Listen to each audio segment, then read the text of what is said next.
Vale, perfecto. Pues nada, primero que nada, pues buenas tardes a todos y bienvenidos. Entiendo que ya habéis estado trabajando en el programa de DevOps en Cloud. Y bueno, me toca a mí darles unos cuantos temas. Vamos a estar juntos aproximadamente durante mes, mes y medio. Y bueno, nada, el tema que vamos a arrancar hoy, ya de antemano les adelanto, va a ser muy teórico porque es el concepto de lo que sería open source en todo lo que es DevOps. Adicionalmente, también para los que estáis a través de Fundae, de hecho, déjame escribir también aquí en el chat para que lo tengáis. El código de hoy es software. Un segundo que no consigo el chat para dónde escribir acá. Eh, pues, vale, quiero escribir algo. El código Fundae sería software. Vale, estupendo. Pues nada, avanzamos. Primero que nada, pues nada, como primera vez que estamos acá y que nos conocemos, pues soy Roberto Arocha. Trabajo, digamos, en Microsoft como Senior Cloud Solution Architect para Microsoft en el headquarter de EMEA. Para todos los clientes son a nivel de toda Europa.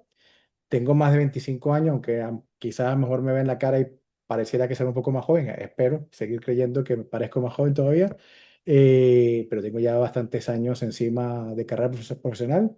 Comencé como desarrollador en .NET y pues de ahí adelante pues siendo líder de equipo técnico, más adelante pues todo lo que era software architect, hasta que bueno, convertirme ya en la parte de experto cloud. He pasado por dos de los clouds, he estado también trabajando de la mano con Google y actualmente, pues obviamente estoy trabajando con Microsoft, con Azure. Es mi cloud preferente, ¿sabes? Es donde más he tenido background, ha sido en Azure. Sin embargo, soy muy abierto a todo lo que es cloud, ¿no? Por si no se han dado cuenta, pues soy venezolano. Vine hace 6 años a España. Toda mi familia es española, o sea que me crié igual con cultura española, pero nací en Venezuela y me crié en Venezuela. Hasta que al final mis padres se decidieron de volver a España y yo hace 6 años, pues tomé, casi 7 ya, tomé la decisión también de venir para acá, para España, ¿no? A veces volteo para acá, por aquí tengo el chat, por si acaso están escribiendo algo, porque sé que muchas veces a lo mejor no levantan el micro, sino que escriben por el chat para estar pendiente, ¿no? Y bueno, algo más también que aportar, pues también soy un freak de certificaciones, no porque esté, digamos, en la parte de Azure, tengo certificaciones prácticamente en todo, o sea, de certificaciones de Terraform, desde Cloud obviamente, que tengo aproximadamente unas cuantas, casi 15 o 20 solamente nada más en Azure. En Google tengo 11 de las 12 que existen, en Amazon tengo 2, en las de Kubernetes tengo todas las de Kubernetes, etcétera, ¿no? Entonces, también, si en algún momento necesitáis ayuda o queréis profundizar en algún punto de certificaciones o indagar, estoy abierto a que me contactéis y podemos conversar con ella, porque la verdad es que es parte de mi día a día y yo prácticamente hago una certificación, digamos, casi que por mes, ¿no? Vale, un poco entonces, digamos lo que vamos a ver en el módulo, ¿no? En el módulo, este módulo 3 pues comprende todo lo que sería el tema 7 que es la parte de Open Source en DevOps, el tema 8 todo lo que es tecnología cloud, donde también veremos por una parte de introducción, los entornos cloud, entraremos ya en cosas más de tipo Terraform, en cómo orquestar contenedores, y terminaremos con la parte digamos, el tema 9 que sería más bien de la gestión de entornos, ¿no? Eh, Antes de comenzar un poquito, si quieren, tomémonos 2 minuticos rapidito. Me gustaría también saber un poquito como que el background de cada uno de vosotros, ¿no? O sea, si lo queréis escribir por chat, me lo podéis escribir por chat. Si lo queréis levantar el micrófono y comentarlo, pero más o menos para entender a qué os dedicáis cada uno, en qué nivel, digamos, dentro de desarrollo de software y cloud estáis, para más o menos tratar de moldear siempre el discurso para que a todos, pues, efectivamente les llegue de la mejor manera posible. Entonces, si queréis levantar el micrófono y decirlo, o lo queréis escribir en el chat, 2 minuticos, no mucho más. Que quiero más tomarnos esto porque ya al ser la primera clase con vosotros, quería pues también tener en contexto quiénes son los que están participando, ¿no? De hecho, me acabo de dar cuenta que éramos 13, 14 y ya estamos en 18, o sea, estamos unos cuantos ya conectados. ¿Alguien quiere levantar el micrófono? ¿Alguien quiere comentar algo por el chat?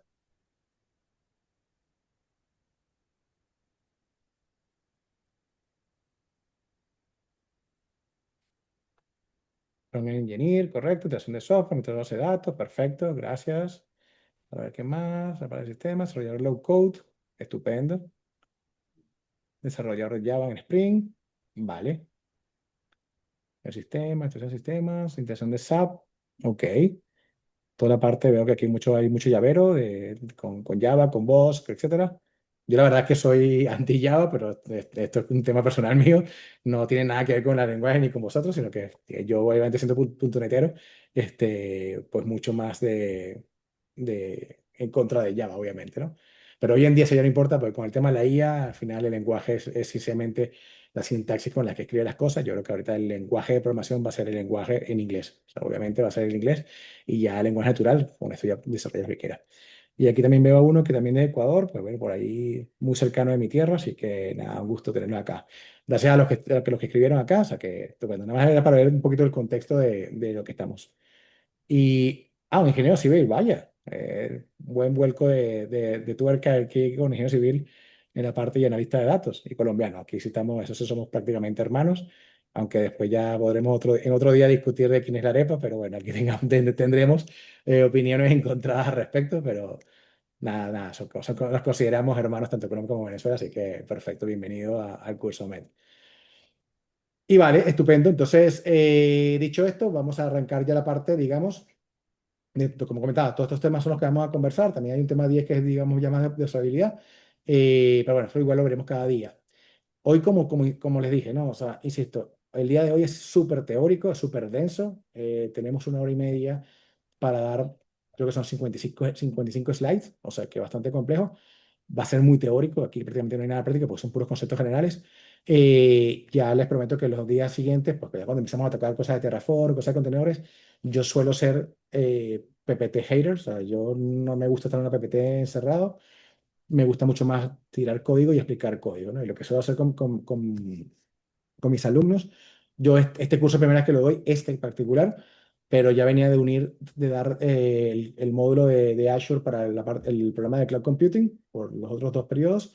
Y lo que suelo hacer es conectarme al cloud y empezar a mostrarle cosas y, bueno, interactuar, digamos, con el cloud para que vean más o menos el día a día, ¿no? Porque al final, pues, estas PPT son textos, muchas veces, pues, tan densas no entran mucho y al final cuesta un poquito digerir todas estas cosas, ¿no?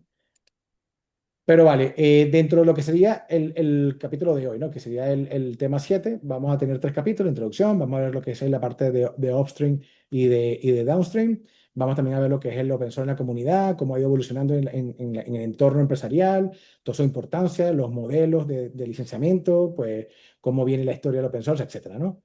Todo esto al final, y lo vamos a ver aquí en la siguiente slide. De hecho, la introducción primero nos preguntaríamos, que sería definir qué realmente es el open source, ¿no? Entonces, cuando vamos realmente a lo que sería la definición de open source, pues tenemos que, esto tal cual está aquí escrito, es la definición, ¿no? Que sería que el open source es una iniciativa que implica un diseño públicamente accesible que permite ser compartido o modificado, dependiendo de su licencia. Entonces aquí tenemos que darnos cuenta en ciertas cosas, ¿no? Por ejemplo, en la frase que es clave es dependiendo de la licencia. Eso quiere decir que sea open source no quiere decir que sencillamente lo podéis usar para cualquier tipo de cosas. Dependiendo de la licencia con la que se abre en el código abierto, pues podemos tener limitaciones, digamos, para ver cómo se puede usar, ¿no? Y como digo, o sea, no todo el tiempo va a ser como que el mismo derecho, a veces te van a permitir el uso indiscriminado, pero no puede ser a lo mejor la venta de productos que usen ese open source. Muchas veces sencillamente pues no te permiten modificarlo, tienes que consumirlo como está, pero te permiten el código fuente para que sencillamente entiendas cómo funciona por debajo, pero poco más, ¿no? Y esto realmente no abarca únicamente a nivel de software. Obviamente lo que nos compete en el curso nuestro va a ser la parte de software, pero esto también abarca diferentes aspectos. O sea, cuando también vamos, por ejemplo, y tocamos el tema de hardware, también hay hardware que es open source. Por ejemplo, si vamos a estas tarjetas tipo Arduino, cosas de esas, pues podemos ver que efectivamente toda la definición de los circuitos, de cómo está hecha la tarjeta, con todas las conectividades, etcétera, está abierto para que cualquier otro desarrollador pueda trabajar y pueda crear sus tarjetas propias o pueda crear software que se adapte para la parte de Arduino. Sin embargo, pues es un hardware, o sea, se está dando como open source toda la documentación necesaria. Pero también va también a nivel de proyectos, de productos, etcétera. Yo puedo agarrar prácticamente cualquier cosa, digamos, a modo open source, ¿no? Yo puedo definir, por ejemplo, no sé, una receta de cocina y decir, bueno, open source. Al final puedo permitir que todo el mundo haga la misma receta. o que incluso se la quiera modificar, y aquí también podríamos también entrar en debate, aquí en España particularmente, pues si la tortilla de patatas, pues si lleva cebolla o no lleva cebolla, si te vas también al mundo de la paella, pues si es de solo con tomate y arroz, o también si le llevan que si pues, el arroz con cosas, como le dicen, etcétera, ¿no? O sea, al final, lo que se busca aquí en la parte de open source es que tú definas con tu licencia cómo va a ser el uso de eso y cómo vas a compartir el conocimiento. Llevando también al mundo de las recetas, pues también podemos ver que hay recetas que efectivamente son bloqueantes, ¿no? Porque aquí diríamos, bueno, pero open source en recetas, prácticamente todas las recetas son open source, porque la receta es una cosa de cocina y casi prácticamente nadie va a decirte o va a ocultarte información. Eso no es así. Si se dan cuenta, por ejemplo, la receta de Coca-Cola es privada y solo Coca-Cola la sabe y solo pocas personas en el mundo tienen acceso a la bóveda para poder descifrar cuál es la receta maestra de Coca-Cola y de ahí sacar el jarabe base con el que se preparan, digamos, todos los refrescos, ¿no? Entonces, lo que quiero comentar con esto justamente es ese punto, ¿no? O sea, open source se aplica a cualquier tipo de ámbito y realmente lo que quiere decir es que comparte información con ciertas restricciones o no, porque puedes también abrirlo al mundo completamente abierto y a partir de ese tipo de licencias, pues verás a qué tienes restricciones, a qué tienes derechos, etcétera, ¿no? Entonces, un poco, ¿cuáles son los criterios que se toman, digamos, en todo lo que es el mundo de open source, ¿no? Pues tienen que cumplir una serie de criterios, como por ejemplo, tiene que ser de libre distribución. No puede haber restricciones para distribuirlo. Restricciones pueden ser a lo mejor para modificarlo, para decir cómo lo vas a vender en el producto, pero si lo distribuyes con la misma licencia, eso lo puedes replicar. O sea, yo puedo decir, yo hago un software open source para que lo distribuya, tú lo consumes, aparte que lo consumes, pues con tu licencia, si te permito que te la modifiques, lo modificas, pero también tengo que permitir que tú a tus terceros también lo puedas distribuir, ¿no? Obviamente a nivel de software, pues te aplica de que tengas el código fuente. No vale nada decirte que puse la aplicación si no tengo el código fuente para poder verlo, para poder modificarlo y ajustarlo, ¿no? Que tengas trabajo derivado, ¿no? Que es lo que acabo de comentar, ¿no? Si tú haces modificaciones, al final esas modificaciones que entregas también deben ser modificables. No vale nada que yo te dé una cosa en open source para que posteriormente tú le crees alguna modificación y después tú digas, pues aquí ya queda bloqueado, no lo puedo modificar, ¿no? Que tenga integridad, ¿no? Que la licencia pues tiene que permitir en cierta forma distribuir el código modificado y también de forma, digamos, bastante expresa, ¿no? Que no tenga discriminación, ¿no? Que sea sin discriminación, que no pueda discriminar ni personas, ni grupos, ni áreas de uso, ni departamentos, ¿no? Que tú digas, bueno, este software es únicamente para desarrolladores de .NET, ¿no? Eso está abierto todo y ya está. Que tenga obviamente distribución de la licencia, ¿no? Que los derechos se apliquen a todos los módulos sin necesidad de que se genere una nueva licencia, ¿no?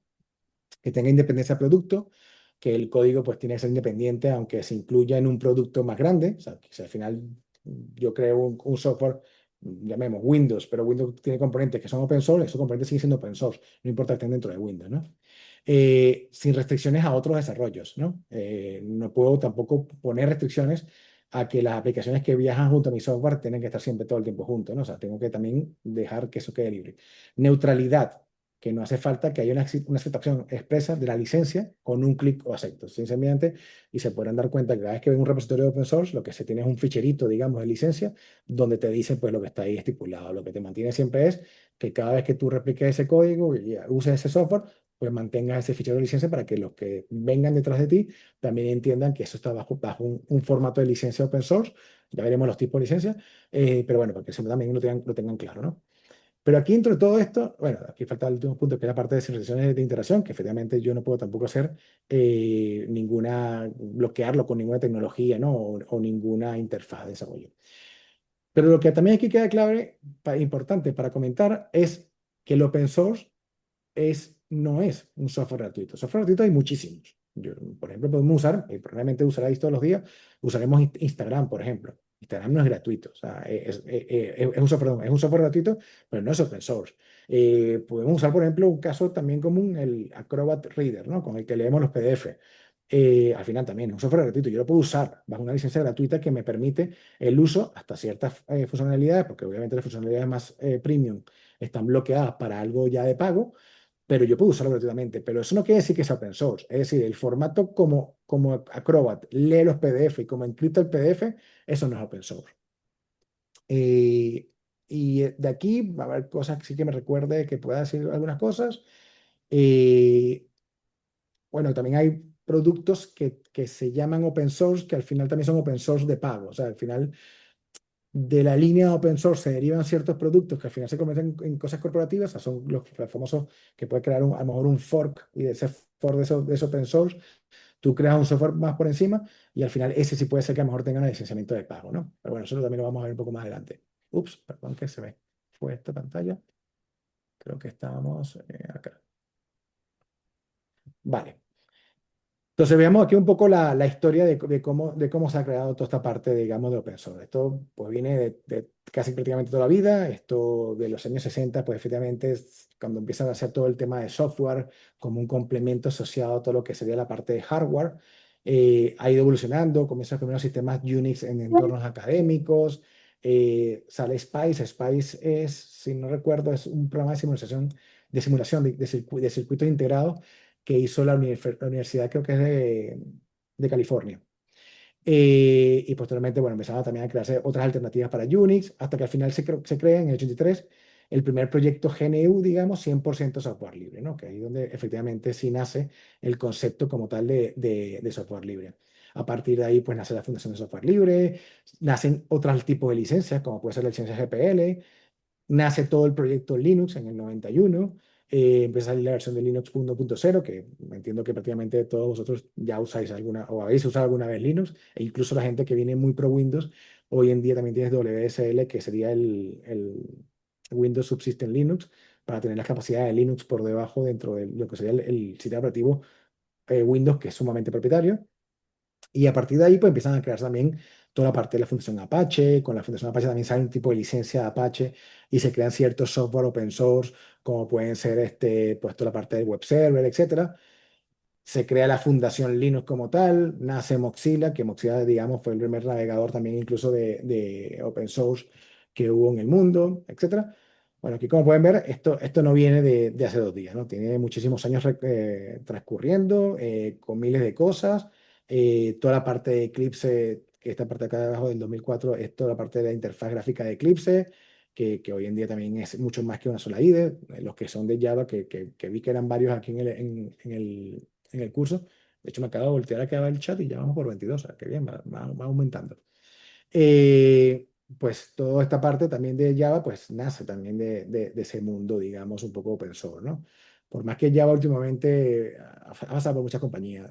Java al comienzo, pues la creación son Microsystem, después la compra, no me acuerdo quién fue que la compró, después la compró Oracle, ha pasado por mucha gente y ha ido perdiendo, digamos, el mundo open source, pero desde el comienzo, pues todo lo que era Java era muy abierto al mundo open source, hasta que, bueno, que al final, pues las empresas también tienen sus intereses, empiezan a aportar valor a lo que empiezan a crear y quieren obviamente rentabilizar sus productos y, bueno, al final se virtúa un poquito el concepto, ¿no? Un poco también para que veamos, pues, personas claves que han habido en el mundo, digamos, y contribuyendo con todo lo que es el tema de open source. Pues bueno, pues toda esta parte del BCD lo sale por aquí por Richard Stallman, pues también aquí todo lo que es en este mundo de open source pues, se empieza a salir con la gente de Peterson, con O'Reilly, pero aquí quizás el que más suena seguramente sería Linus Torvalds, que efectivamente es el creador de Linux y creo que es el que más, digamos, ha tenido aquí la batuta en todo el mundo open source, que seguramente a todos le suena fácilmente, ¿no? O por lo menos, ¿no? Entiendo que lo conocéis todo, ¿no? Vale, algunos ejemplos de proyectos open source. Pues como acabo de comentar en unas veces, pues Linux. Linux es como que la bandera, digamos, del mundo open source. Es el sistema operativo más utilizado con multitud de distribuciones. Pueden ser la de Debian, Ubuntu, SUSE, Red Hat. Ojo, aquí estoy diciendo también nombres de distribuciones que incluso algunas no son ya 100% open source. Porque, por ejemplo, si vas a Red Hat, depende del tipo de Red Hat que tenga. Si es un Red Hat Enterprise, pues ya son licencias que ya son corporativas a nivel de Red Hat, ¿no? Y otro que ha estado muy de moda en los últimos años, pues Kubernetes. Kubernetes al final comienza siendo un proyecto que lo empieza a crear la gente de Google. Google decide entregarlo a lo que hoy en día se llama la Cloud Native, es Cloud Native, se me olvidó el otro C, Foundation, Computing Foundation, y lo entrega, digamos, al mundo open source para que todo el mundo colabore. Y hoy en día, pues colabora muchísima gente en todo lo que es el Kubernetes. Kubernetes sería un orquestador de contenedores, lo vamos también a ver más adelante en el curso, ¿no? Todo lo que es la base de datos MongoDB para base de datos digamos, no relacionales, típicas comunes. Todo lo que es Terraform, que sería para la infraestructura como código y poder desplegar entornos cloud con un lenguaje común.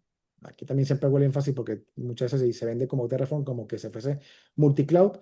No es que sea multicloud, sino que tiene múltiples APIs para conectarse a los clouds. Entonces tienes un lenguaje común de definición, sin embargo tienes que tener el provider configurado para el cloud que corresponde, porque no todos por más que nos parecemos, todos los cloud providers tenemos similitudes, tenemos diferencias entre ellas, ¿no? Cosas típicas, por ejemplo, en Microsoft todo está dividido por tenants, que están divididos por suscripciones, y después tienes resource groups y después tienes los recursos. En Google, por ejemplo, todo está dividido como que eres un gran tenant, o sea, un gran proyecto, y dentro del proyecto tienes como carpetas de projects, y a partir de ahí pues tienes ya los recursos. O sea, no tienes tanta segmentación como puedes tener a lo mejor en Microsoft, ¿no?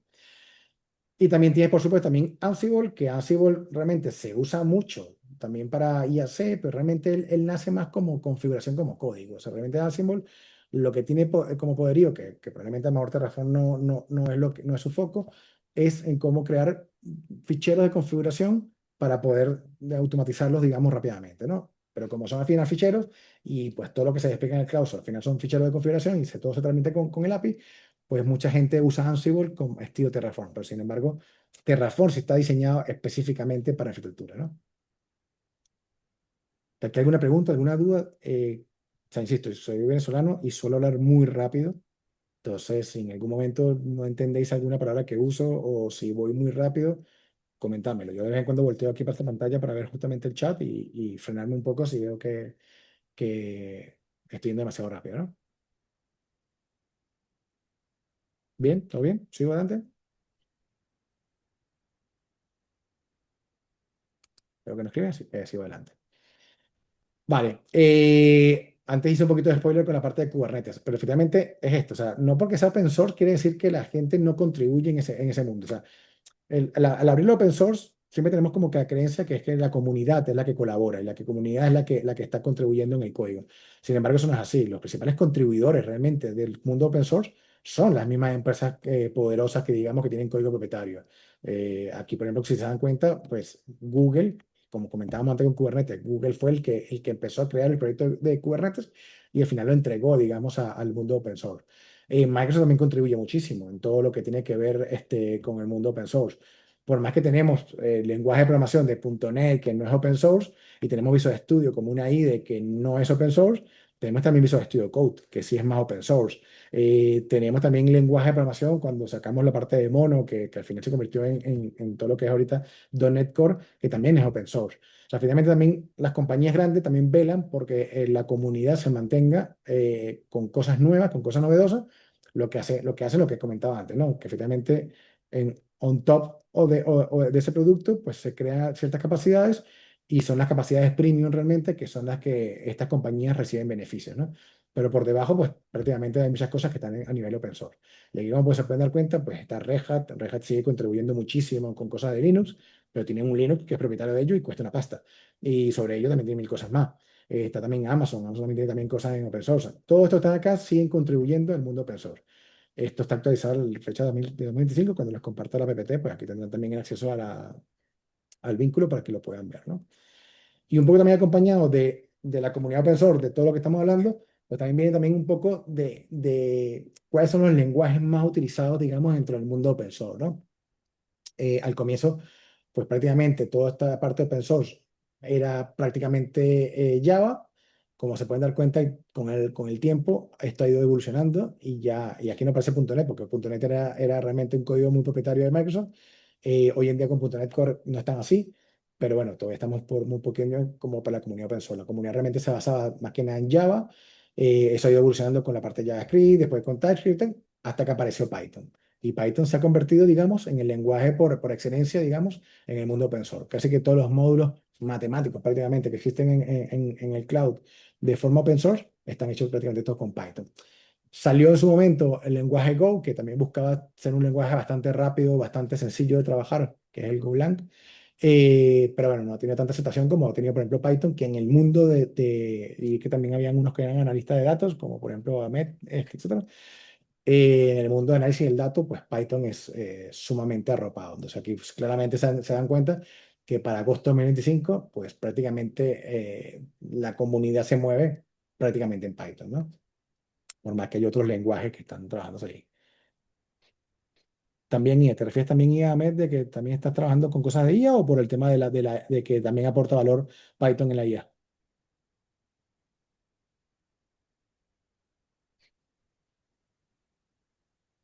Sí, Python, sí, correcto. O sea, pero te digo, o sea, porque toda la parte, digamos, todo lo que eran los módulos matemáticos, con Python se hacen súper cortos, son súper alto rendimiento. Entonces, claro, recuerda que todo lo que es el tema de IA, la IA no es magia, la IA es cálculos matemáticos, son cálculos estadísticos, son algoritmos matemáticos. Entonces, claro, el poder mejorar y eficienciar todo lo que es el cálculo matemático, pues por supuesto ayuda para que la IA sea mucho mejor. Yo siempre lo digo también, o sea, yo hablo muchísimo de IA en eventos, etcétera. Y la gente, pues, a lo mejor cree que esto tiene 2, 3 años y dice, es que la IA se acaba de inventar, ¿no? Esto tiene más de 20 y pico de años.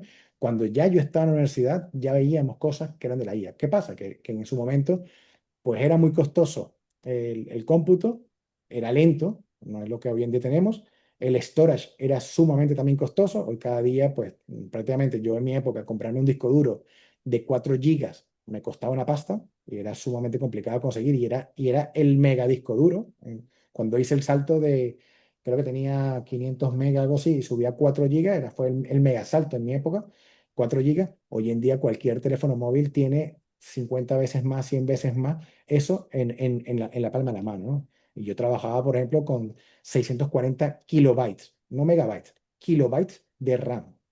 Y ese era mi ordenador. Y con eso yo tenía tesis de universidad. Entonces, hay que también darse cuenta de que efectivamente esto no tiene 2, 3 días, sino que se vienen analizando cosas y que lo que sí es verdad es que la capacidad de cómputo, la capacidad de almacenamiento y todo eso ha evolucionado tanto que efectivamente ha hecho que esto sea hoy por hoy factible, ¿no? Pero bueno, aquí no me quito mucho más, pues si no aquí perdemos el día en esto hablando y yo me lío bastante con hablar de este tipo de cosas que me mola. Eh, y como también comentaba, pues a nivel también, cuando tenemos también la parte de open source, pues también tenemos software que se llama código cerrado, que sería, digamos, software propietario, ¿no? Que este software propietario, pues aquí tenemos los clásicos, ¿no? Windows, el Photoshop, el AutoCAD, etcétera. Alguien comentó también algo de SAP, por ejemplo, el SAP. Son software propietarios. O sea, esas compañías crean esos productos para poder, efectivamente, tener una rentabilidad a ellos. Ellos no te dan la licencia del código. Tú pagas una licencia por uso, ya sea por usuario, de por vida, etcétera. Hay muy diferentes modelos de licencias, pero al final pagas una licencia para usar eso. Y sinceramente, pues en base a las licencias, tú sabrás cuáles son sus ventajas, sus desventajas, pues si tienes un soporte garantizado o no, si el producto está pulido, etcétera, ¿no? O sea, y si vas en el cloud, pues también más o menos lo mismo, de si te da ciertos beneficios o ciertas capacidades en el cloud, etcétera, ¿no? Eh, y aquí, poco más así que resaltar en esta parte, bueno, pues que la modificación de distribución usualmente aquí dice que suele estar restringida parcialmente, pero la realidad es que prácticamente suele estar bloqueado para todo. De hecho, había una práctica también longeva, digamos, de cuando se crean esos software, como por ejemplo puede ser SAP o Dynamics, que el formato como hacían el código por dentro era tan enrarecido para que si en algún momento lograses desencriptar el código, no tuviese forma humana de entenderlo. Entonces se buscaba que fuese cada vez menos legible, cosa que hoy por hoy, patrones de desarrollo, pues lo que tú buscas es justamente que el código sea legible, que sea mantenible, porque al final estamos en un entorno colaborativo. Pues en ese entonces se buscaba justamente eso, cada vez tenerlo más cerrado, porque de eso vivías, ¿no? Entonces, bueno, aquí ejemplos, como comentaba, pues el software operativo de Mac, el Windows, el Photoshop, el Office, etcétera, ¿no? Y un poquito aquí también, pues las licencias que se aplican, pues tenemos, digamos, a nivel de software, al de la izquierda, la menos restrictiva, que es dominio público, que esencialmente haz lo que quieras, no hay licencia. Después tenemos todo lo que son las licencias FOSS permisivas, que te dicen que son free and open source software, que te dan más libertad. Después tienes las que son copyleft, que te dicen que, bueno, que son libres, pero con la condición de que siempre mantengas ese código en cierta forma libre. Eh, y cuando tienes ya licencias propietarias, pues tienes todo el uso restringido de como tal de esa licencia, ¿no? Entonces, al final, pues puedes llegar a un momento que llegas a esta esquina, que es, como comentaba, por ejemplo, la fórmula de Coca-Cola o el código de Windows, que efectivamente es un secreto comercial y nadie te va a hacer ese código y no vas a tener capacidad nunca de visualizarlo, ¿no? Vale, un poco a nivel de categorías, como comentábamos, la parte de copyleft, que es donde te permite la libre distribución y modificación, pero te obligan a que las obras derivadas mantengan el mismo tipo de licencia. Como comentaba, o sea, cuando tú tienes una licencia, tú copias ese software con esa licencia, tú puedes modificar el código, pero todo lo que tú hagas y lo sigas distribuyendo debe tener siempre esa misma licencia copiada, de forma que se sepa que realmente ha venido digamos, ese hilo de transformación, pero que sigue manteniendo, digamos, la licencia original. Cuando tienes la licencia, digamos, permisiva, en este tipo de licencias son más flexibles, puedes escoger cómo lo puedes distribuir, puedes modificar versiones, puedes incluso cambiar el tipo de licencia. Aquí hay varios ejemplos, como puede ser el caso de las licencias MIT o las BCD o las Apache, etcétera, ¿no? Un poco acá, digamos, de las principales licencias permisivas, como comentaba, la de Apache, MIT, BCD. Todas las copyleft son las clásicas que consiguen en los repositorios de fuentes, digamos, en GitHub, como puede ser la GPL, LGPL, las Mozilla, Eclipse, etcétera, ¿no? ¿Alguna pregunta me detienen, porfa? Que como les digo, o sea, esto tiene full contenido y esto es prácticamente, son como 55 slides y todo esto lo tenemos que ver en 1 hora y media, así que bueno, yo más o menos voy acelerando un poquito de vez en cuando y me paro en las cosas más importantes, ¿no? Entonces, bueno, un poco para comparar los tipos de licencias que hay open source, ¿no? Podemos comenzar, si quieren, por ejemplo, con todo lo que es la parte de Apache 2, ¿no? Esta es una licencia que es permisiva, que al final está creada por la gente de Apache Software Foundation. Es compatible con la GPL v3, pues tiene buena disposición sobre patentes y el software que utilizan esta patente, pues esta licencia, pues prácticamente pues todo lo que es de Android, los que están aquí también que trabajan con Spring, pues Spring Framework también está basado en licencia de Apache. Swift, Selenium. Si no saben qué es Selenium, Selenium es el motor para hacer pruebas de frontend, que también había alguien de frontend, o sea que seguramente ha usado Selenium en algún momento. Posteriormente tenemos la licencia que es la BSD, es una licencia también, que también es permisiva, pero que restringe utilizar el nombre del autor sin priorización, o sea que tienes que informar que vas a usar esa licencia y que pertenece a una persona, o sea, tienes que decir de quién es. Y bueno, también está también orientada a mucho software de seguridad, como pueden ser aquí, por ejemplo, los OpenBSD y los NetBSD, ¿no? La licencia MIT también es muy conocida, digamos, en el mundo open source. También es una licencia que también es permisiva. También se puede referir como la licencia expat o licencia X11. Es prácticamente la más utilizada, la licencia de open source. Y bueno, ciertos software que utilizan esta licencia, pues todo lo que son los patrones de jQuery, la script de Lua, todo lo que es que qué raro que aquí tampoco Ruby apareció en los lenguajes más utilizados. En su momento también tuvo un boom famoso Ruby, pero después también como que cayó en el tiempo. Pero Ruby on Rails también es un lenguaje, digamos, que también apoyaba muchísimo en desarrollo y lo estaba bastante usado. Vale, y tenemos también la GPL v3, que ya aquí son, digamos, ya licencias que son copyleft, ¿no? De cosas estamos por permisivas, copyleft, estamos ya en el mundo de los copyleft. Esta obviamente está definida por la FSF, pues garantizan las modificaciones sobre software, pero se debe mantener el tipo de licencia. Los cambios sobre el código se deben mantener también abiertos. Y bueno, hay ciertos códigos software que utilizan este tipo de licencia, como puede ser, por ejemplo, el caso que hablamos antes de Ansible, todo lo que es el terminal de Bash, todo lo que es Gim, etcétera, ¿no?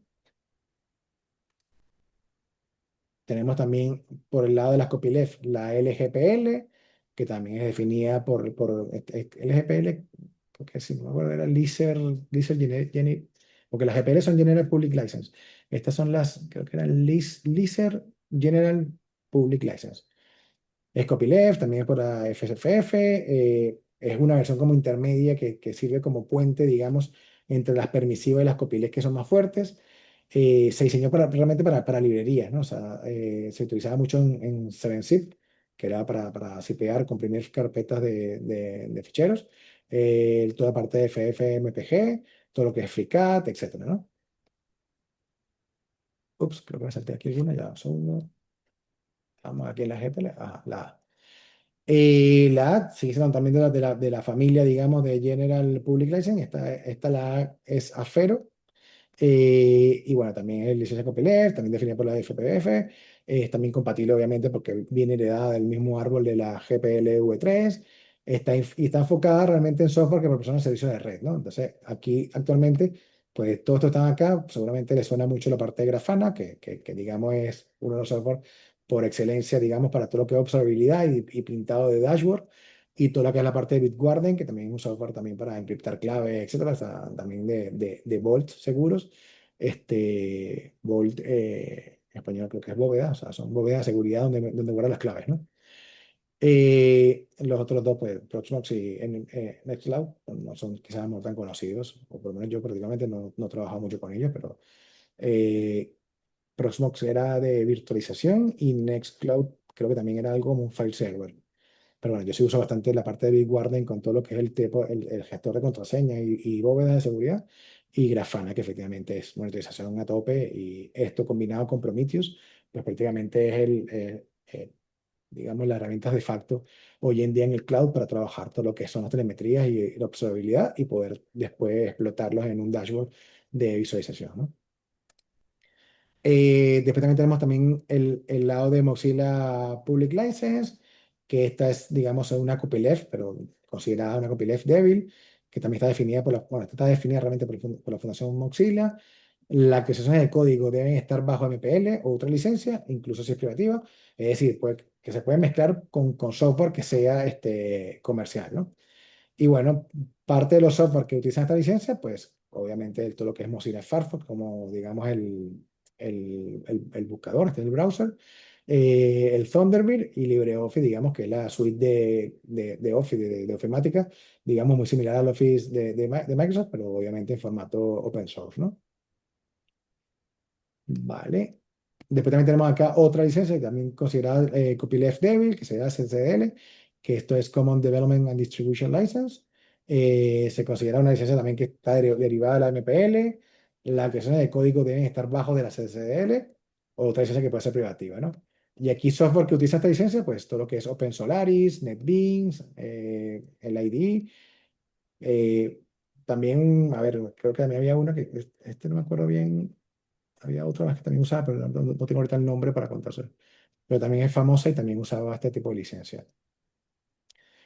Vale, y aquí ya entramos en la parte, digamos, de Eclipse, de la Eclipse Public License, que es EPL, que también es una copyleft, digamos, débil. Ha sido definida obviamente por fundación de Eclipse, y bueno, esto realmente se usa muchísimo en toda la parte de GUnit, OpenDaylight, Graph, etcétera, ¿no? Aquí hago hincapié, habéis tocado algunas cosas de estas que he mencionado, o sea, he dicho un montón de nombres de software, ¿los conocéis todos o por lo menos gran parte? ¿Lo habéis trabajado ya alguno o no? Por ver si estoy aquí disparando nombres así a lo loco y no lo conocéis, o si algunos por lo menos sí les encaja y lo tenéis en cuenta.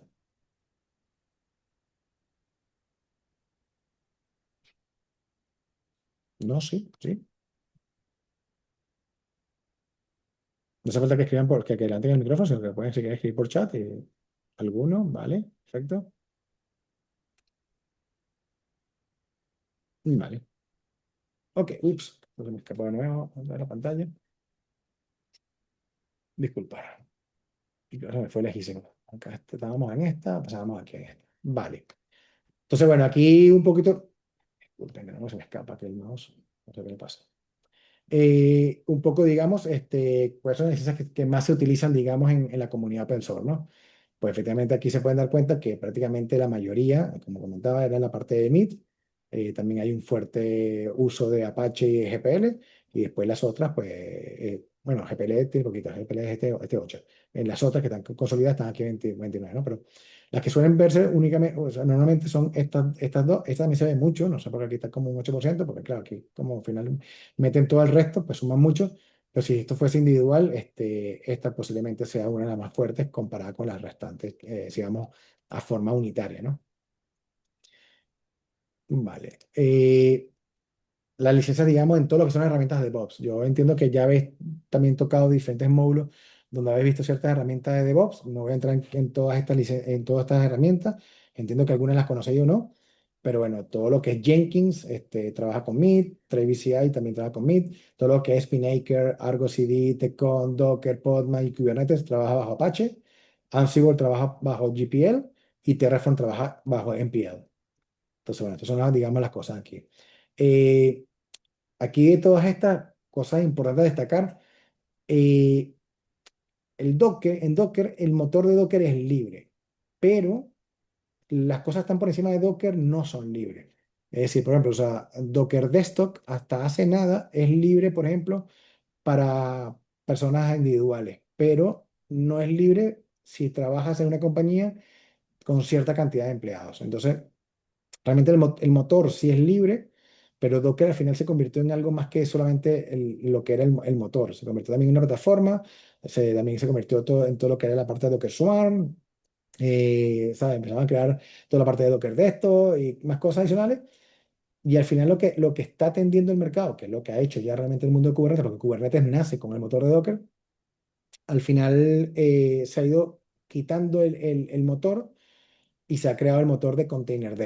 Y con Containerd es que se están haciendo todos los cambios. De hecho, ya Kubernetes trabaja con el motor de Containerd, que es prácticamente el mismo que tenía Docker, pero ya, digamos, puesto open source para que no esté vinculado.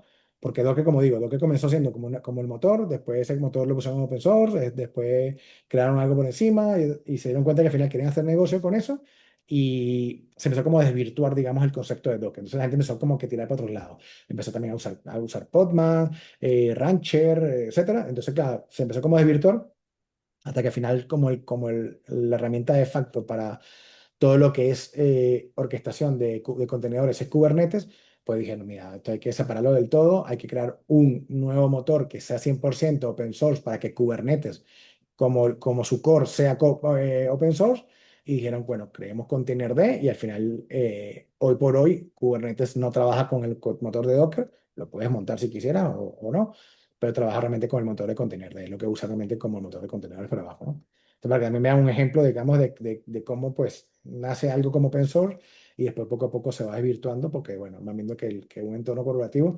cómo rentabilizar el producto, ¿no?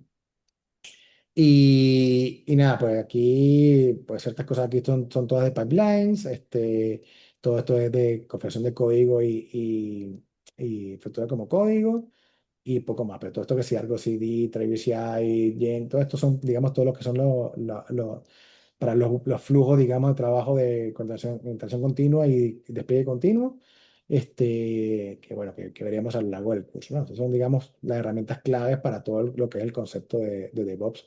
DevOps como concepto y como cultura, digamos, de implementación, ¿no? Vale, hasta aquí alguna pregunta, alguna duda, ¿todo bien? ¿Entendible?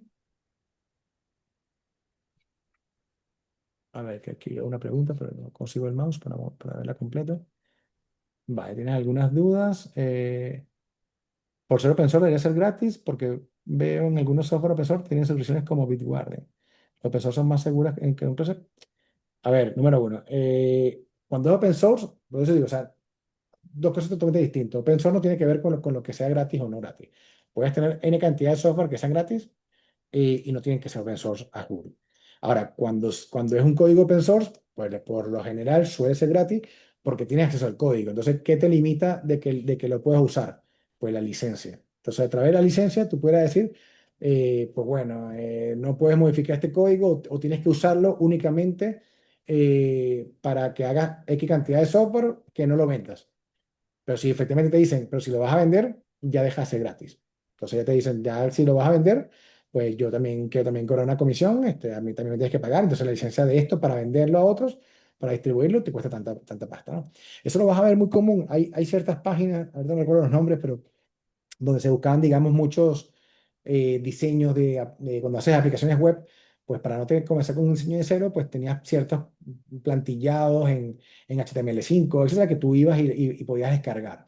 Usualmente esas plantillas que están ahí, como ya me acordé de una, Template Monster, por ejemplo, que vas a Template Monster y tú sabes, me quiero bajar una plantilla de esta en HTML5 para mi página web y tal, porque me parece que está súper chula, cómo están los gráficos y tal.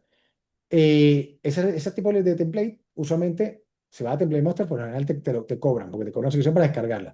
Pero si vas al análisis como tal de la licencia, verás que te dicen como ciertas cosas. Te dicen, bueno, a lo mejor Template Monster te cobra por descargarla porque están ellos representando esa información y te cobran por descargarla, acceso a ella, pero mucha gente la despliega en otro sitio y no te cobran nada por descargarla. Pero te dicen, si la vas a usar para ti, para una página tuya web que tienes tú en tu casa montada para hacer unas cosas, pues es gratis. Si la quieres montar para un proyecto que es open source, es gratis. Pero si la vas a montar para un proyecto donde vas a cobrar alguna suscripción, ahí ya no es gratis. Me tienes que pagar una licencia adicional más. Entonces ahí entras también en otros modelos de licencia donde te van a decir, pues te la vendo por proyecto. Es decir, me vas a pagar, no sé, 200 euros por cada proyecto que tú lo montes. Imagínate que tú eres un desarrollador de páginas web. Pues por cada página web que tú vendas, que uses ese template, pues a los tíos tienes que pagarle 200 euros por el uso de ese template. Y después tú cobrarás a la página por tu trabajo lo que tengas que cobrarle, ¿no? Pero ya sabes que 200 van por licencia de eso.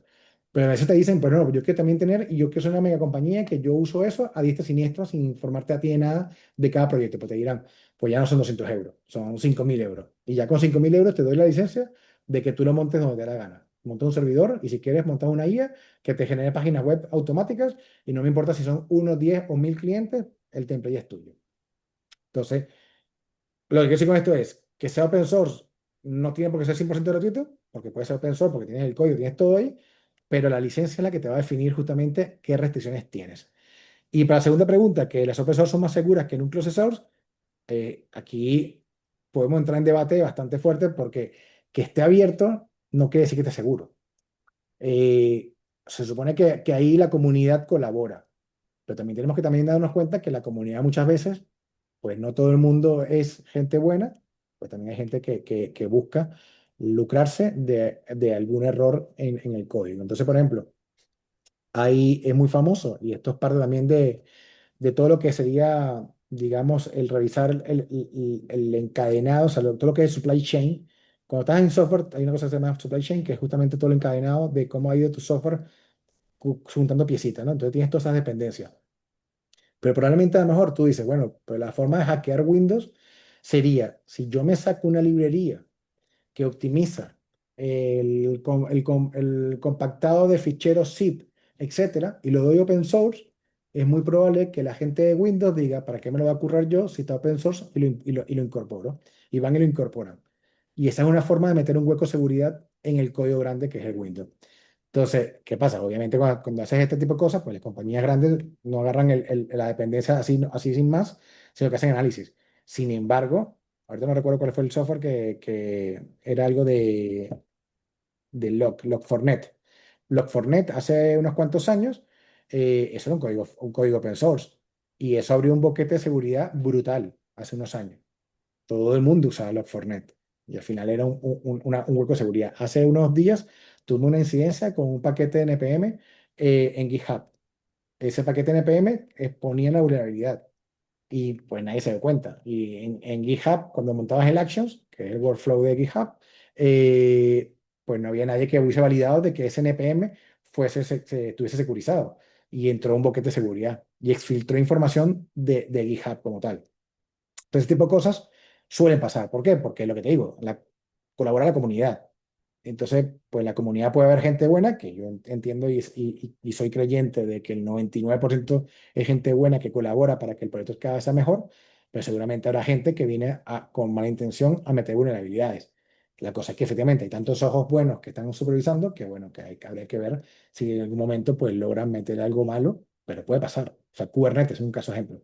Tú puedes agarrar y puedes contribuir en Kubernetes. Efectivamente, eso pasa por un proceso de approvals y la gente que está en la comunidad controlando Kubernetes, pues lo revisará.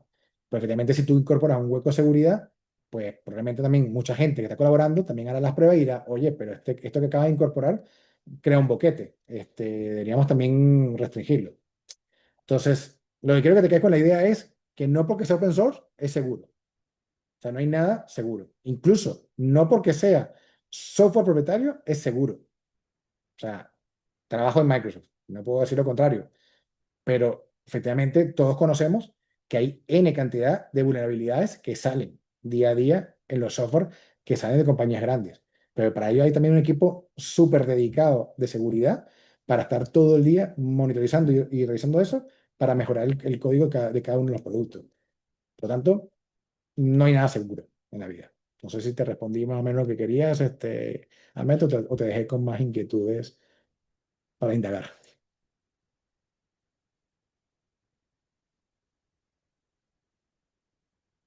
Bien, no, sí.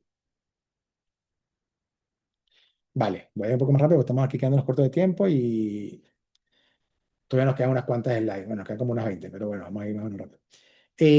Entramos ya al segundo capítulo, la parte de upstream y downstream, ¿no? Entonces, antes de seguir, bueno, un par de recordatorios prácticos, ¿no? Los que podáis, ¿no? Te puedes ir revisando si quieren todo lo que es también la parte del caso práctico 2. Yo no voy a ser el que va a llevar la parte, digamos, de los ejercicios. Hay otro profesor que está asignado a ello, entiendo que ya con él te estaré conversando. Y también para todo esto que vayamos a probar más adelante, cosas de Azure, también hay una información de cómo activar una cuenta a través del correo de UNIL para tener una cuenta de Azure for Student y poder trabajar con ello, ¿no? Entonces, bueno, esto también lo comento, pero bueno, esto por si acaso para que quede ahí también plasmado, ¿no? Pero bueno, hablemos entonces realmente de los términos de lo que es un upstream y un downstream. Entonces, los términos upstream y downstream lo que hacen es que describen el sentido del flujo del código fuente. Es decir, son fundamentalmente para entender cómo funciona el open source profesional. El upstream serían aquellos repositorios o proyectos de la comunidad donde lo que hace es que se realizan las contribuciones al código y de ahí se generan las versiones del software, que es donde sucede la innovación, donde todo el mundo aporta, individuos, empresas, como vimos, que puede ser tú como persona de la comunidad o sencillamente cualquier compañía de las que vimos listada ahí que activan o implementan nuevas funcionalidades, ¿no? Y todo lo que está en la parte de downstream es lo que pasa cuando una empresa coge esa versión concreta y sencillamente lo que decide es empaquetarla y crear un software de ellos como tal, ¿no? Entonces ellos, por ejemplo, agarran eso ahí, lo extraen, agarran y miden su estabilidad, sacan certificaciones, le ponen soporte, etcétera, y al final sacan un producto, digamos, que sería para un entorno corporativo, ¿no? Entonces, usualmente, ¿cuál es el flujo normal? De upstream hacia downstream, ¿no? Porque efectivamente la innovación usualmente nace en la comunidad, aunque vemos casos como Kubernetes que nace en Google, pero al final se entrega a la comunidad y después las empresas lo que hacen es que la consumen y crean sus capas por encima con lo que comentaba antes, de esas capacidades, digamos, premium que son las con las que hacen rentabilidad, ¿no? Igual, en lo que digo, o sea, hay momentos donde el flujo es al revés, ¿no? Y efectivamente eso es lo que aporta también valor, por ejemplo, con lo que comentaba el caso de Kubernetes, ¿no? Vale, aquí, bueno, ejemplo aquí de OpenStream, efectivamente lo he dicho varias veces, toda la parte de Kubernetes. eh, Tenemos otra parte de Jenkins, Spinnaker. De hecho, sobre Kubernetes, pues tú trabajas Red Hat, también tienes OpenShift, que no es más que un Kubernetes, pero súper blindado por el equipo de Red Hat. O sea, que tienes muchas cosas ahí que puedes trabajar en cuanto a ello, ¿no? Un poco la influencia, digamos, a nivel de software, pues efectivamente, pues sale Linux, aquí viene con Fedora, y aquí viene Red Hat y monta Enterprise Linux. Pues sale Hadoop, viene la gente de Cloudera y monta Cloudera.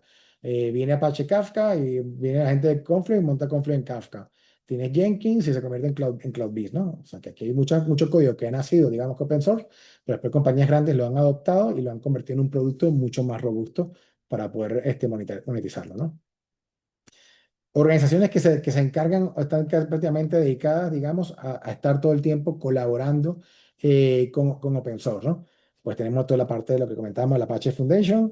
Esta es la que decía que es la que tiene hoy en día todo lo que es el tema de Kubernetes y hay 1.000 millones de proyectos que están en incubadora y después se van graduando y se van entregando, que sería, bueno, realmente salen por la Linux Foundation, pero después lo recibe también lo que se llama la Cloud Native Computing Foundation, donde tienes toda la parte de Platform Engineering, todos los que son temas de Docker, todo lo que son los proyectos alrededor de Kubernetes, que son pequeños plugins, todo eso entra a casa, todo lo que es Istio, todos esos términos que ustedes escuchan por ahí por la calle, realmente pues van a entrar dentro de este mundo de Cloud Native Computing Foundation. Tienes la parte de Drupal, tienes la parte de Linux Professional Canto, tienes la parte de Red Hat Developer, tienes LibreOffice, etcétera, ¿no? O sea, tienes un montón de compañías y, o sea, no son todas como que compañías, también son organizaciones y comunidades, digamos, que aportan valor aquí a esto, ¿no? Y aquí tienes, por ejemplo, uno de ejemplos, que bueno, sería esta de la Software Foundation, la FSF, que comentamos también anteriormente, que es una de las que rige, digamos, más de la mayoría de las licencias que vimos anteriormente, de la permisiva y es es global sin ánimo de lucro, pues promueve el uso de la informática con libertad de proteger los derechos del usuario, fundada en el 85, los manifiestos GNU pues vienen prácticamente de ella y es la que se encarga de mantener el tipo de licencia, ¿no? Tienes toda la parte de Open Source Initiative, que también es de código, o sea, una iniciativa de código abierto, también sin ánimo de lucro, está fundada en 98 y que incluye, digamos, todo un cuerpo de estandarización de estrechamiento de vínculos de cooperación entre usuarios y desarrolladores, ¿no? Todo también a nivel gubernamental, ¿no? Tenemos entonces la parte de Apache, que también es fundada en el 99, pues su misión es proveer software como bien público proporcionado con servicios de soporte de distintas comunidades de software. Estos son los que mantienen la licencia que vimos anteriormente, que es la licencia de Apache, que vimos que habían varios productos que están basados en ella.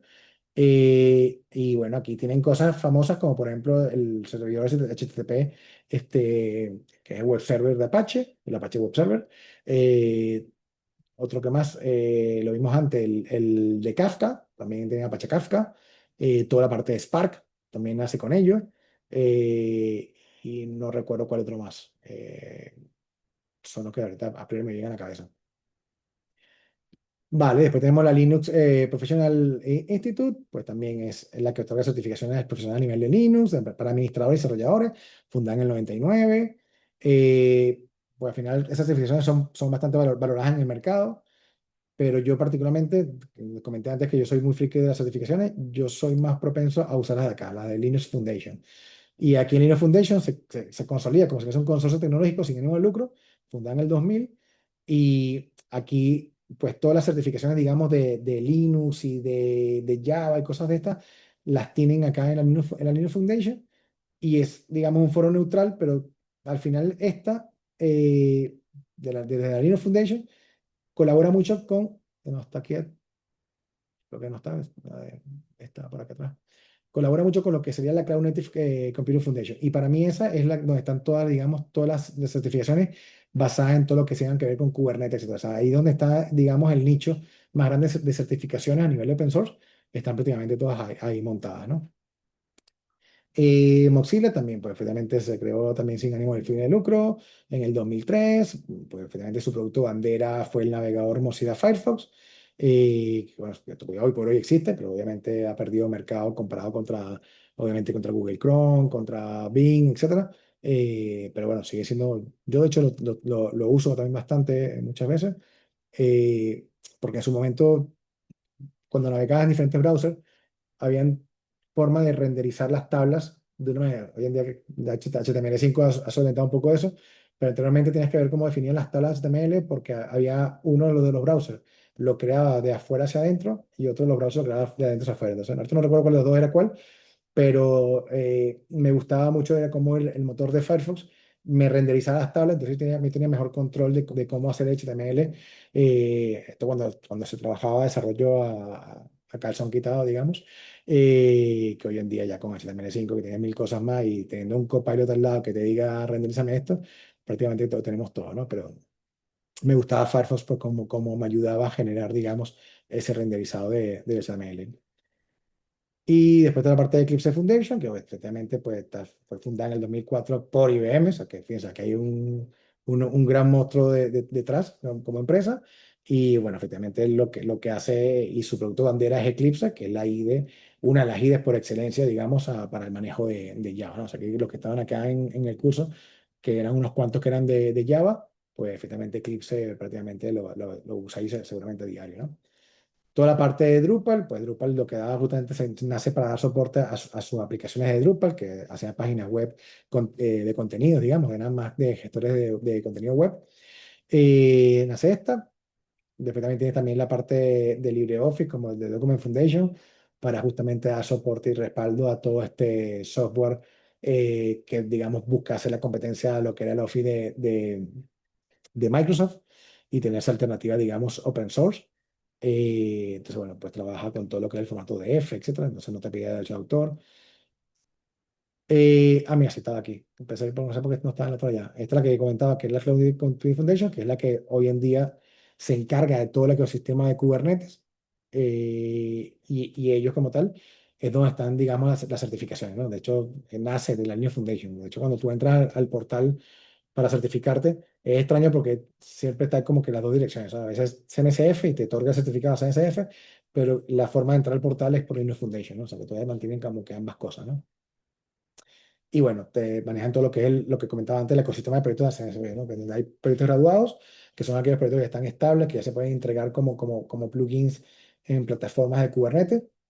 Hay muchos están en incubación, que son proyectos que pues están viendo que efectivamente funcionan muy bien y están trabajándose para que ya una vez que estén completamente arropados o adoptados por la comunidad, puedan ver la luz al mercado. Y después hay N cantidad de proyectos sandbox que pues, son proyectos experimentales, que se empiezan a probar cosas, hasta que al final aquí es muy común ver como que un mismo proyecto como repetido, como, o que algunas cosas se solapan, hasta que al final uno de ellos es como que el que termina siendo como que el por defecto, o sea, el proyecto que realmente gana la batalla y al final pasa como ya incubación para que efectivamente pues salga realmente ya como un producto abanderado por la Cloud Native Computing Foundation. Y bueno, también hay un montón de proyectos que están archivados casi que prácticamente para el olvido, ¿no? Que de N cosas que se intentaron hacer pero que al final no vieron la luz.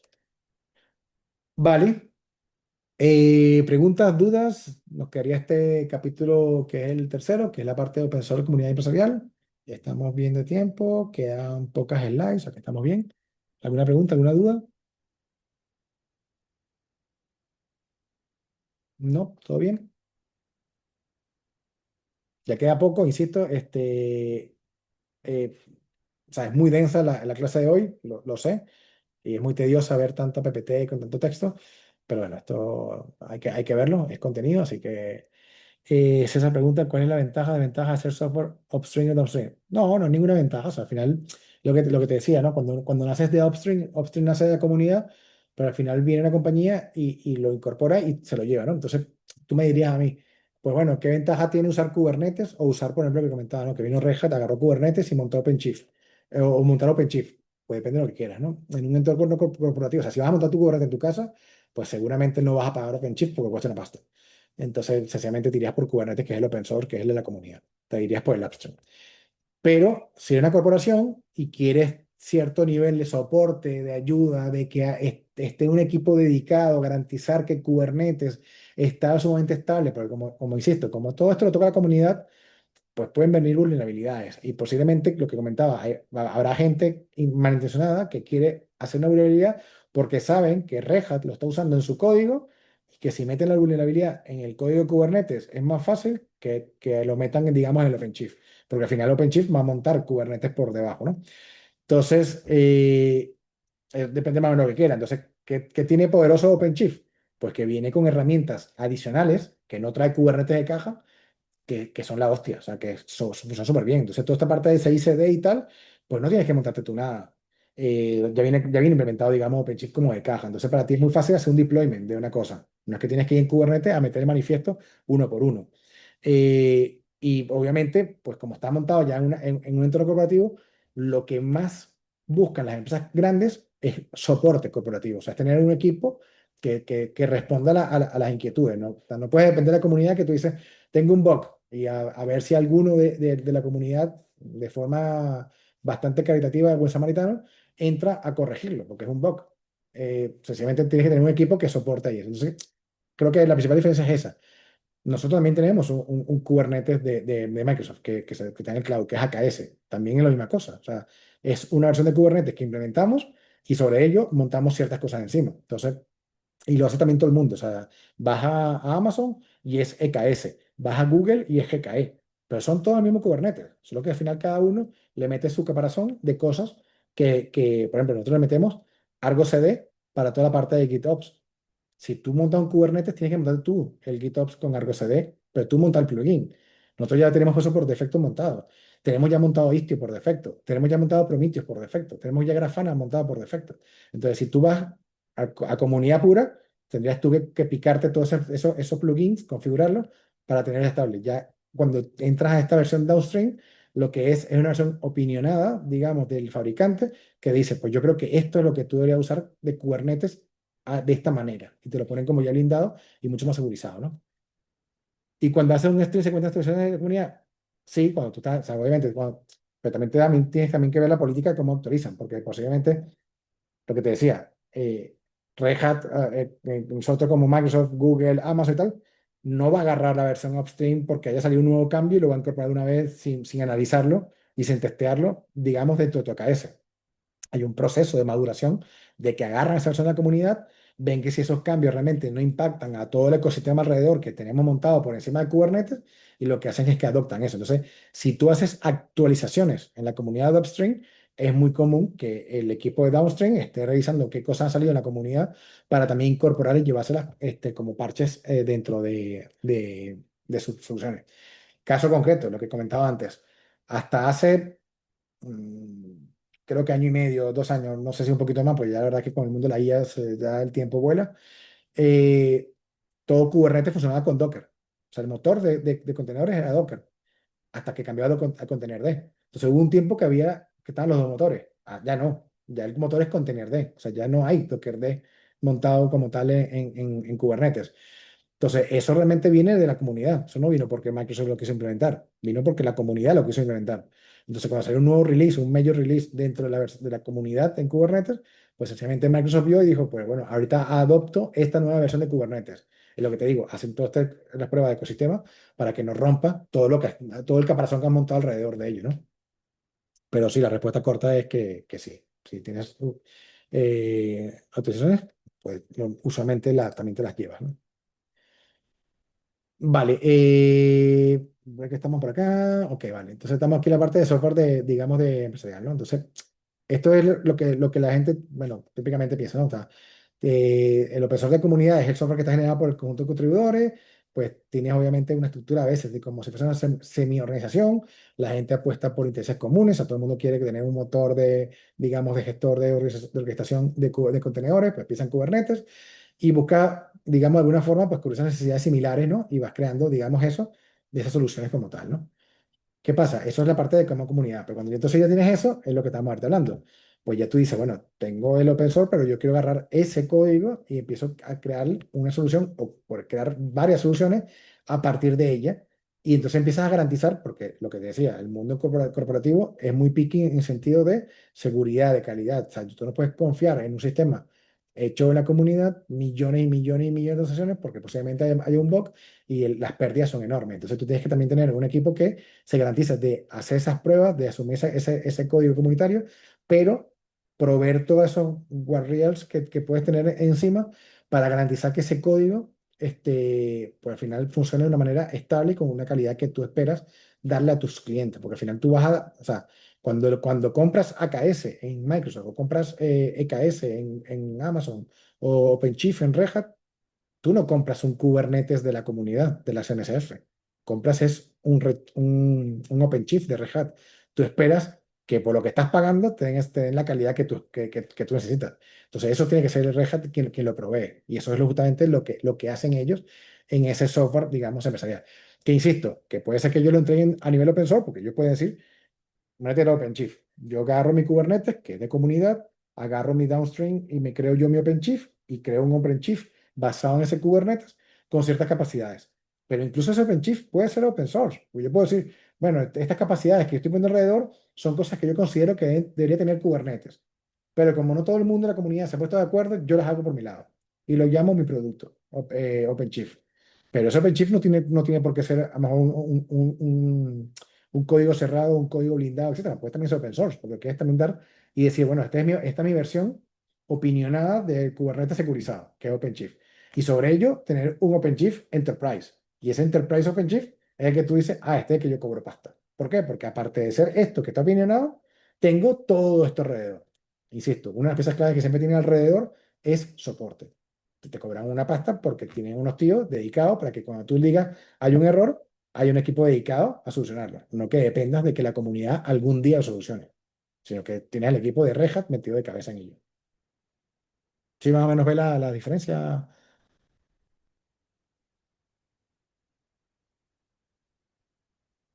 Ya, bueno, aquí también los equipos, o sea, aquí sacó el soporte y te dicen niveles de servicio garantizados, que es lo que te digo. O sea, a nivel corporativo, esto es clave. Tú puedes tener todo el open source del mundo. Por eso que yo muchas veces cuando veo compañías grandes que dicen, es que voy a montarme un MySQL. Bien, chévere. O sea, MySQL corre de lujo, funciona muy bien. Pero, ¿qué vas a usar? O sea, MySQL así a calzón de la comunidad? ¿O vas a contratar un servicio no sé quién lleva MySQL, si hay alguna compañía puntual detrás de ellos, pero que diga, no, yo soy una compañía de base de datos especialista en MySQL que te garantizo SLA y tal y soporte? Pues, contratarás a esa compañía. Tú no vas a agarrar lo que está en open source. Tú agarras el Hadoop y pues Hadoop te puede tener problemas y tendrás que hacer cosas, pero tú prefieres irte a un Kafka que te lo provee la gente de Apache con una licencia. Pues posiblemente eh, te apostarías más o apostarías más la seguridad a ello, ¿no? Vale, siguiente punto. Bueno, aquí un poco los proyectos que hay de open source y, bueno, obviamente sus productos open source y cosas son, bueno, producto clásico. Tenemos el proyecto open source que es Git, el producto es Git igualito, y después tenemos por encima empresas que usan Git para robustecer su plataforma. Nuestro caso, por ejemplo, GitHub. En GitHub tenemos la plataforma de Git, que al final no es más que repositorio de código, pero esta plataforma de GitHub te ofrece más cosas.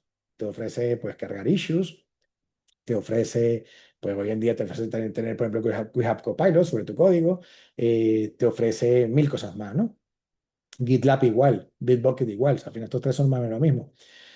Jenkins, pues tienes Jenkins como producto open source, después tienes también entonces el producto open source, pues tienes CloudBees como plataforma, que te montas tú en la parte de CloudBees, pero tienes una, para atrás también una compañía, que es CloudBees, que maneja todo esto. Terraform.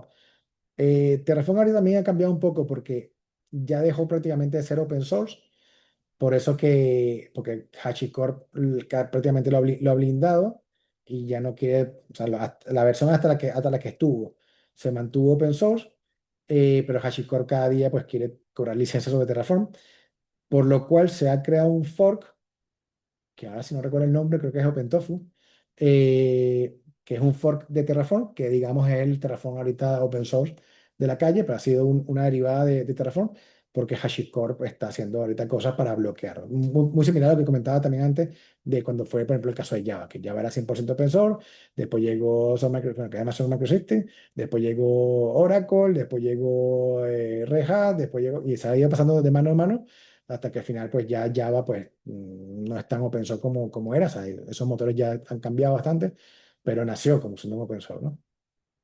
Tienes MongoDB, pues efectivamente MongoDB lo sigue llevando la compañía de MongoDB.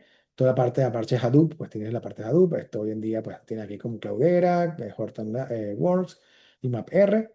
Toda la parte de Linux, Linux sigue siendo open source y hay N cantidad digamos, de distribuciones, como puede ser Ubuntu, etcétera. Pues bueno, vino la gente de Red Hat y dijo, pues yo monto Enterprise Linux y no es más que un Linux empresarial. De hecho, sobre el Ubuntu, por ejemplo, nosotros en Microsoft tenemos un Ubuntu particular y es un Ubuntu que se llamaba en código producto, se llamaba antes Mariner. Estoy ahorita pensando cómo se llama el nombre. Cambió, ya, me acordé.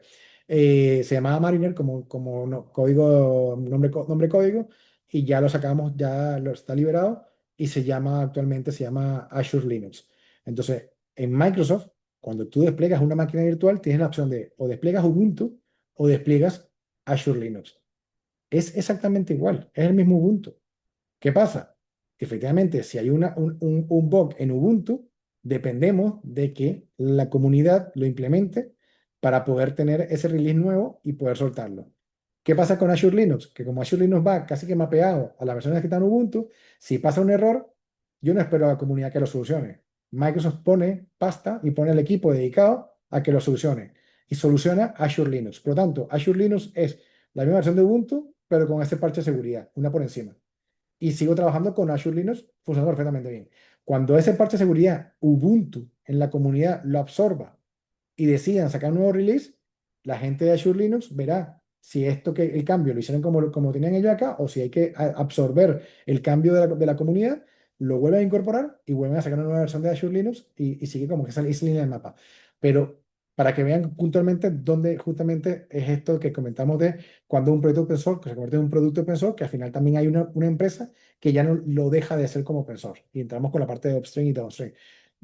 Microsoft dijo, yo no puedo esperar, si tengo un problema con un cliente, que venga la comunidad a solucionarlo. Tengo yo que solucionarlo. Pero el código ese es de la comunidad. Yo no puedo cambiar el código de la comunidad cuando yo quiera y volver a meterlo, porque estamos todos en un consenso. Está todo por la Linux Foundation, etcétera. Entonces, ¿qué hago yo? Me monto yo mi Azure Linux. Y con Azure Linux tengo el control absoluto. Y yo sencillamente, cada vez que Linux avance y evolucione el Ubuntu, pues yo veré si esos cambios me aplican o no y lo llevo a lo mío. Pero tengo una línea paralela de desarrollo con Azure Linux. Y está basada, insisto, es mapeo uno a uno de Ubuntu. O sea, no hay diferencia de nada. O sea, todo funciona exactamente igual que en Ubuntu. Solo que, bueno, que al final estaban buscando cómo optimizar ese Ubuntu de mundo corporativo para máquinas virtuales que están en el cloud. Quitaron posiblemente algunas cosas de licencias, o sea, de librerías que no aplican en el cloud, habrán corregido algunas otras cosas para que no sean tan abiertas, pues habrán puesto una capa de seguridad adicional, no sé, me lo invento porque no pertenezco al equipo de Azure Linux, pero justamente nació para ello. ¿Alguna pregunta, alguna duda? ¿Todo bien por ahora? Vale. Vale, bueno, pues aquí pueden también ver un poquito qué utilidad le dan las organizaciones al software de open source frente al software privativo. Pues efectivamente está en todos los ámbitos, digamos, de las compañías, ¿no? A nivel de modernización de IT, a nivel de desarrollo de aplicaciones y a nivel de DevOps. Quiere decir con esto, porque sí, efectivamente, y hay una tendencia muy clara y muy elevada del uso de herramientas open source, de librerías open source en el mundo corporativo. Sin embargo, lo que comentaba, y esto quiero que quede bien recalcado, en el mundo empresarial, cosas que son claves por destacar es la seguridad y el soporte. Entonces, por supuesto, ¿te puedes basar en librerías open source? Sí, y lo hacemos todas las compañías grandes, digamos, que tienen código propietario, pero también usan códigos open source. Pero lo que justamente buscan potenciar es la capacidad, digamos, de garantizar la calidad y el servicio para sus clientes, porque al final ellos sí viven de que el día a día el cliente tenga una operación muy compleja y que si en el caso de una falla hay unos acuerdos, incluso hasta monetarios, de que si tú, por ejemplo, en Azure tienes una falla de más de X tiempo, según el servicio, por cada SLA que tengas configurado, donde Microsoft te repone dinero en cuanto, porque entiende que eso ha tenido un impacto económico para tu operación. Entonces, cuando ya empezamos a meter dinero en la ecuación, efectivamente, necesitamos de alguna forma garantizar la calidad del producto y necesitamos también garantizar de que en cierta forma el soporte sea mucho más avanzado, ¿no? Vale, un poco aquí, a ver, que hay una pregunta. Empresas financian a cierto número de personas de la comunidad para todas las revisiones, mantenimiento y soporte, que normal el código open source creado mueve el mundo, pero no para la factura. Sí, prácticamente es eso, o sea, es decir, las compañías grandes invierten pasta y Microsoft, tú verás, y también Google y Amazon van invirtiendo en estas iniciativas, en estas fundaciones, etcétera, para que efectivamente pues cada vez haya más gente trabajando en ese código y potencie esa innovación, porque lo clave es eso, la innovación usualmente viene desde allí. Eh, bueno, el caso, estamos viendo también con el caso de la IA, ¿no? Efectivamente, pues sale una compañía de la nada, OpenAI, empieza a crear unos modelos, empiezan a ver cómo investigan esto y tal. Viene Microsoft, invierte no sé cuántos millones de dólares en esto, digamos, con el retorno de que yo voy a invertir esta pasta, pero si tú logras conseguir lo que en teoría estás planificando conseguir, pues yo tengo la exclusividad por X tiempo. Y eso fue lo que pasó. O sea, Microsoft invirtió un montón de pasta en ayudar a esa compañía a que sacara la innovación, sacaron los modelos, porque eso ahora mismo hay modelos también open source, o sea, OpenAI no es 100% pago, tiene una versión open source, pero dijeron, ok, aquí tenemos la versión open source y sacamos el modelo GPT, y bueno, ¿qué momento se fueron haciendo? Si 3.5, el 4, tal, ya van por el 5.5, etcétera. Pero entonces sacan el modelo GPT y dicen, ok, pero entonces yo soy Microsoft, dame ese modelo a mí, por lo menos, con cierta exclusividad. Y hasta hace nada, tú podías usar el GPT únicamente o en el portal de OpenAI o en el portal de Azure. No podías usar en otro lado, a menos que usases el de open source, ¿no? Que estaba libre y lo podías montártelo en tu máquina y ya está, pero eran de pago. Tenías que pagarle la licencia, ya sea que pagase a ChatGPT o que la pagase a Microsoft por el uso de GPT, cualquier versión que tuviese, ¿no? Eso es parte de cómo funciona el mundo. O sea, efectivamente, Microsoft tiene que rentabilizar lo que ha invertido. Entonces, lo vende como un producto. Entonces, ¿qué pasa? Que si tú ibas al open source básico, pues a lo mejor las respuestas no eran la mejor calidad posible. Y que la forma de cómo te responde, porque eso tiene unas realidades que son en cuanto a cómo va a ser el streaming de los tokens, el SLA que tienes en versión gratis, ese SLA es, bueno, te respondo si te respondo, o sea, no hay nadie que me diga que no. Pero cuando vas al mundo corporativo, yo tengo clientes donde te dicen, si a mí no me respondes, no me das la respuesta en X milisegundos, mi caso de uso se va. Porque tengo clientes, por ejemplo, que son, imagínate, doctores, o sea, centros médicos y te tienen que dar respuesta del análisis médico en segundos. Si no, el tipo no se va a quedar esperando ahí.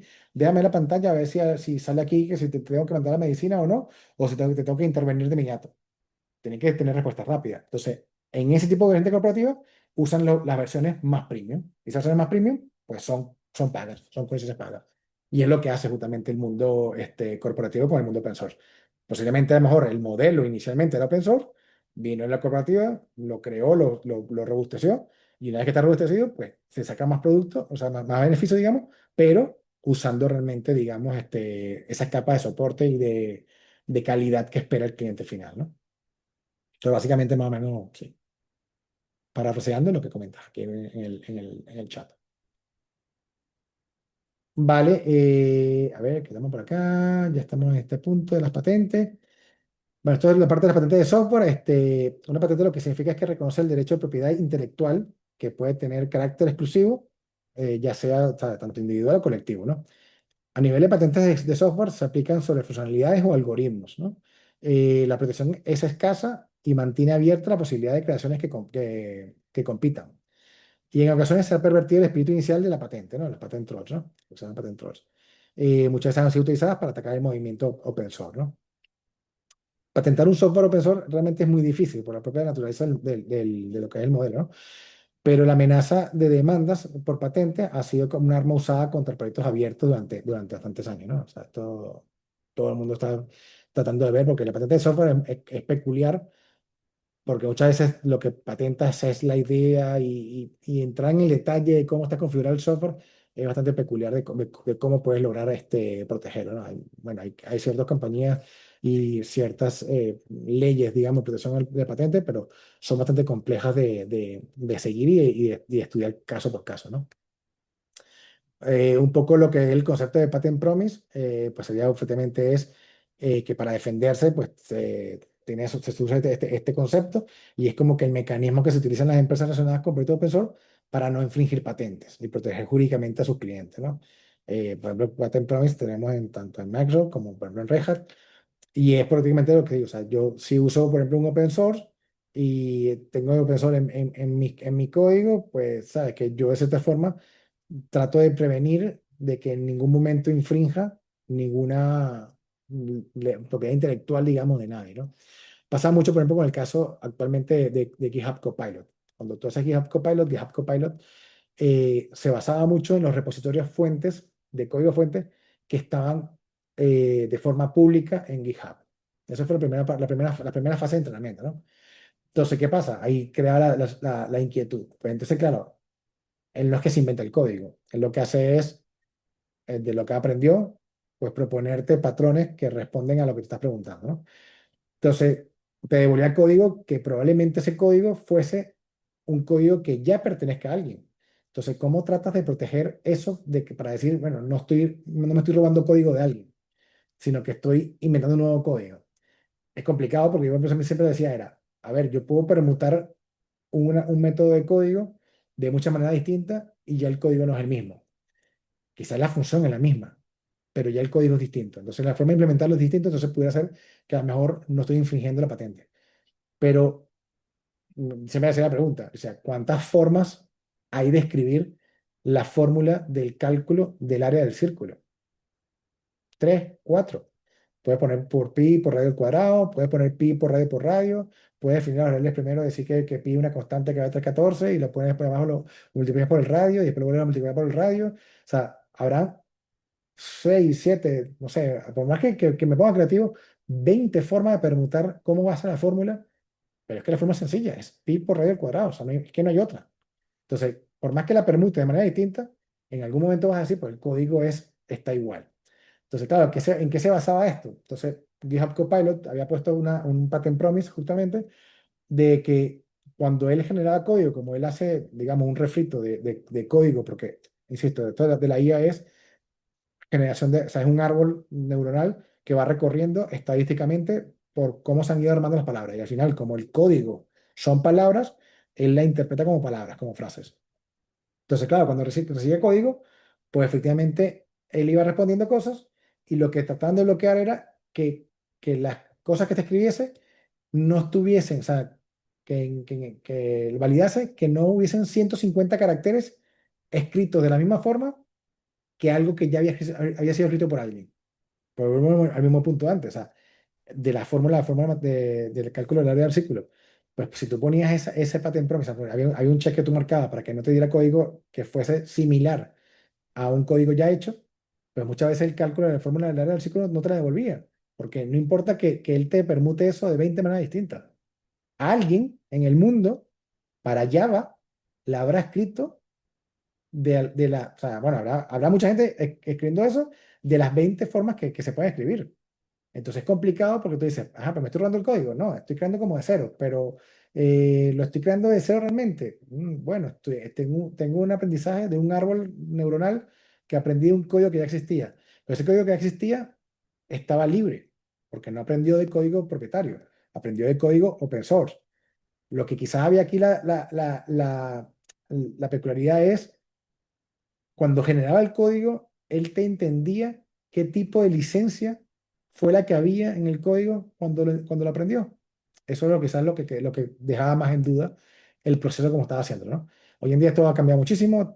Tendría que revisarme ahorita la parte del Trust Center a ver cómo están haciendo últimamente cosas. Sé que han mejorado muchísimo, pero imagínense la problemática que tenían con esto de la IA. Decían, ah, pero es que, o sea, yo aprendí el código y aprendí de forma de cómo estructurar el árbol, pero en el árbol no hay nada que me diga, ah, no, es que este código es licencia MIT y no lo puedo modificar. Porque basta que yo cambie y diga, no es pi por radio cuadrado, sino que ponga que pi es una constante, o ponga 314 hardcodeado y no ponga un pi como constante y como una variable, sino que ponga el 314 por radio, o que ponga la función de cuadrado del radio. O sea, eso ya está escrito en alguna forma. Entonces, si tú modificas eso, de las licencias de MIT, de GPU, de GPL, etcétera, pudieran haber tenido ciertas restricciones para eso. Entonces, era lo complicado, digamos, que había con el comienzo de la IA, de cómo justamente verificar y garantizar de que ese patent promise lo estuviese cumpliendo con respecto a ese código. Se han hecho N cantidades de limitaciones, y por eso también había muchas cosas cuando tú le preguntabas algo particular a la IA, no te respondía porque estaban todos estos content safety que te bloqueaban justamente para garantizar esto que tengo en pantalla, que es yo tengo que garantizarte de alguna forma de que no estoy infringiendo ninguna patente y que no tengo nada de un robo para que mis clientes, porque al final, como Microsoft, tú le das el GitHub Copilot a tu cliente. O sea, no es Microsoft el que usa el código y lo duplica, es el cliente. Y entonces el cliente dice, pero es que me están demandando porque dupliqué código que era propietario. Y yo no lo dupliqué, fue tu herramienta la que lo hizo.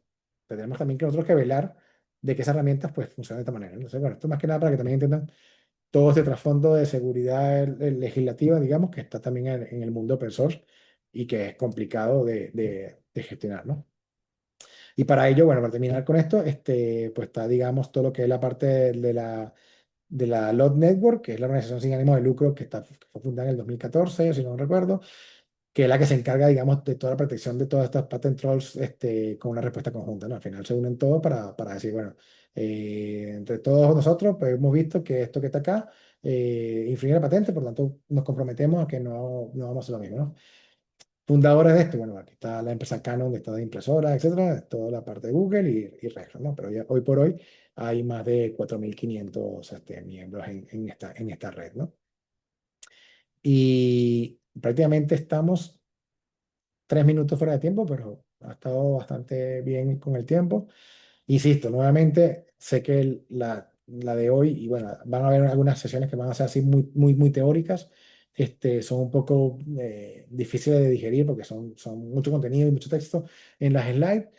Prometo que en las sesiones que ya empezamos a hablar de contenedores que son Kubernetes y tal, pues nos metemos más en caña y a hacer cositas como Terraform, etc.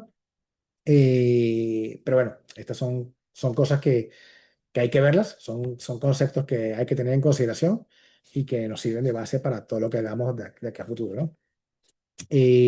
¿Preguntas, dudas? ¿Todo bien? ¿Se me siguió bien el ritmo? O sea, ¿me han entendido todo lo que he dicho? ¿No he soltado ninguna palabra venezolana que no conozcan?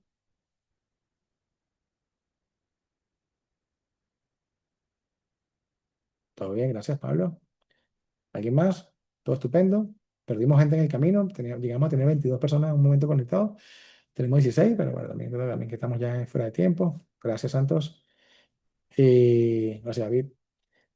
Pues nada, estupendo. Pues nos vemos mañana de nuevo. Y nada, un placer haber estado con vosotros el día de hoy. Así que nada, estaremos aquí durante un mes y medio compartiendo. Así que Cualquier duda, cualquier pregunta que tengáis, comentarla siempre en el chat y la vemos en caliente. ¿Ok? Muchas gracias a todos y nada, feliz tarde.